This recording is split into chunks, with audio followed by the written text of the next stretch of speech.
2 ദിവസമായി പ്രചരിച്ച വ്യാജ മരണവാർത്തകൾക്കൊടുവിൽ ഉപ്പുംമുളകിലെ പടവലത്തപ്പൂപ്പനെ തേടി മരണമെത്തിയെന്ന വാർത്ത ഞെട്ടലോടെയാണ് ആരാധകർക്ക് മുന്നിലേക്ക് എത്തിയിരിക്കുന്നത്. പ്രിയപ്പെട്ടവരെയെല്ലാം അദ്ദേഹത്തിന്റെ തിരിച്ചുവരവിനു വേണ്ടിയുള്ള പ്രാർത്ഥനയിലും കാത്തിരിപ്പിലുമായിരുന്നു.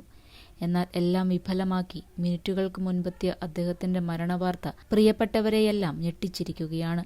ഇപ്പോഴിതാ പഴയൊരു ചിത്രമായി എത്തിയിരിക്കുകയാണ് ഉപ്പുംമുളകും എന്ന സിറ്റ്കോമിൽ കേശുവായി അഭിനയിക്കുന്ന അൽസാബിത്ത്. ഞങ്ങളുടെ അപ്പൂപ്പൻ പോയി, ഒരു ഓർമ്മചിത്രം എന്ന ക്യാപ്ഷനോടെയാണ് അൽസാബിത്ത് ചിത്രം പങ്കുവച്ചിരിക്കുന്നത്. മുടിയനും കേശുവും ലച്ചുവും ശിവയും പടവലം അപ്പൂപ്പന്റെ അടുത്തു നിൽക്കുന്ന ചിത്രമാണ് അൽസാബിത്ത് പങ്കുവച്ചിരിക്കുന്നത്. കുറച്ചു കാലമായി വൃക്കരോഗം ബാധിച്ച് ചികിത്സയിലായിരുന്നു അദ്ദേഹം. തുടർന്ന് കഴിഞ്ഞ കുറച്ച് ദിവസങ്ങളായി സ്ഥിതി ഗുരുതരമായതിനെ തുടർന്ന് ആലപ്പുഴ വണ്ടാനം മെഡിക്കൽ കോളേജിലായിരുന്നു ചികിത്സ നടന്നിരുന്നത്. എന്നാൽ ഇപ്പോഴിതാ എല്ലാ പ്രതീക്ഷകളും വിഫലമാക്കി അദ്ദേഹത്തിന്റെ മരണവാർത്ത എത്തിയപ്പോൾ വേദനയോടെയാണ് പ്രിയപ്പെട്ടവരും അത് ഏറ്റുവാങ്ങുന്നത്.